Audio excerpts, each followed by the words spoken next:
Hi, everybody. Jake and we've been off for a while, mainly because we've been contemplating and thinking about what's happening in Minnesota, particularly in Minneapolis.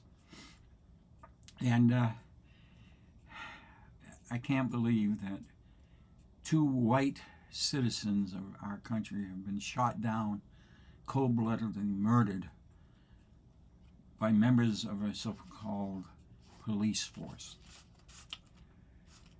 I keep thinking of George Orwell. In 1949, he published his book 1984. And by the time I started university, it was basically required reading for some of the English classes that we took.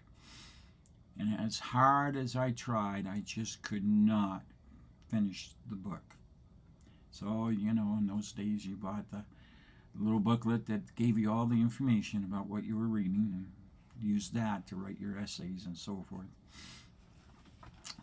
I couldn't buy into it because I couldn't believe that the world he was talking about could actually be formed just 35 years after his publication of the book.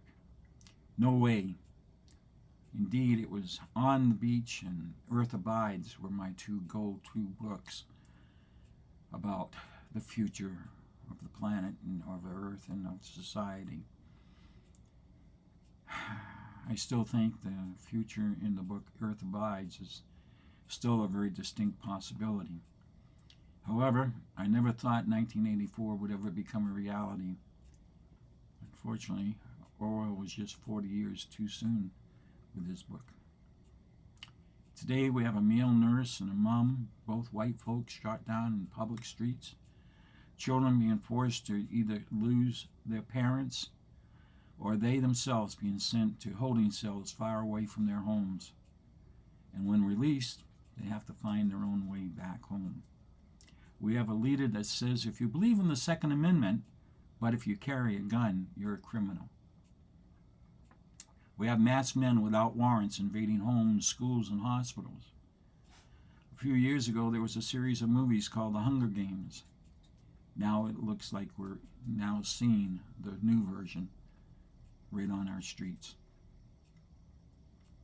Just because parts of the country are being suppressed because they favored a different party when it came to the party they wanted in control.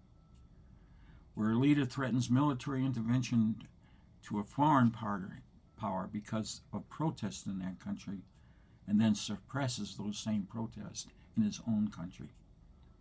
I thought that coming midterms were going to be a possible way of people to express their vote and tell him he's wrong and begin the climb to normalcy.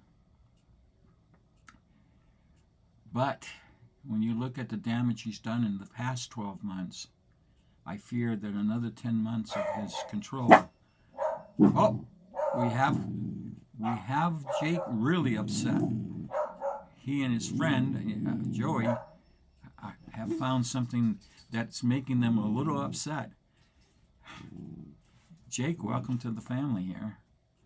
It's upsetting us all what's going on. As I was saying, I fear that what he's done in the last 12 months may alter what we can do 10 months from now. As strange as it is for me to believe that for the first time in history, the United States may need the military to restore order, return true democracy to citizens.